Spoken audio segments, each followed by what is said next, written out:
So ang total lahat yan is 2.8, 2.7 billion pesos for today.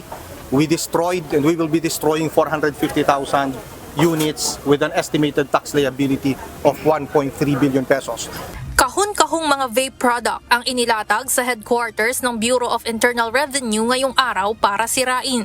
Sa buong Pilipinas, nasabat ang higit 742,000 na piraso ng e-cigarettes ngayong taon mula sa mga distributor na hindi nagbabayad ng excise tax o buwis na ipinapataw sa sin products gaya ng sigarilyo, alak at vape. Ayon sa BIR, pinakamaraming nakumpiska sa Metro Manila, partikular na sa Caloocan, habang mayroon ding mga nasabat mula sa mga distributor na nagbebenta naman online.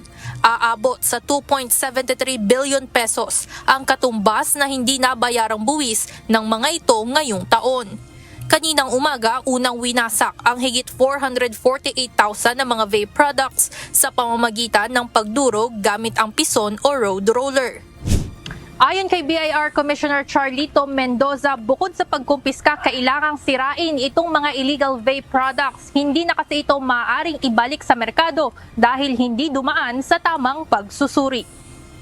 In the coming days, we will further intensify our enforcement operations kasi kung merong gap, merong hiatus sa enforcement, bumabalik sila. Kaya kinakailangan hindi talaga natin tantanan ito at mas intensified para tuluyan ng mawala sa market.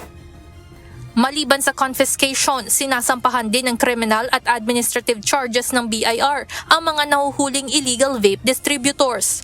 Ayon kay Commissioner Mendoza, tuloy-tuloy ang paghahain nila ng reklamo sa Department of Justice. Mayroon na ring mga nakabinbing kaso na hawak na ng korte.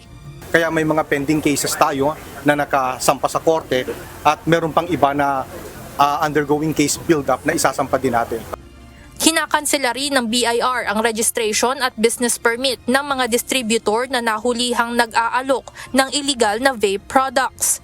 Samantala, ginagamit naman ang nakokolektang excise tax, partikular sa mga health program at iba pang proyektong pinopondohan ng gobyerno. Evan Alvarez, UNTV News and Rescue. Diyos ang aming sandigan, serbisyo publiko ang aming pinahahalagahan.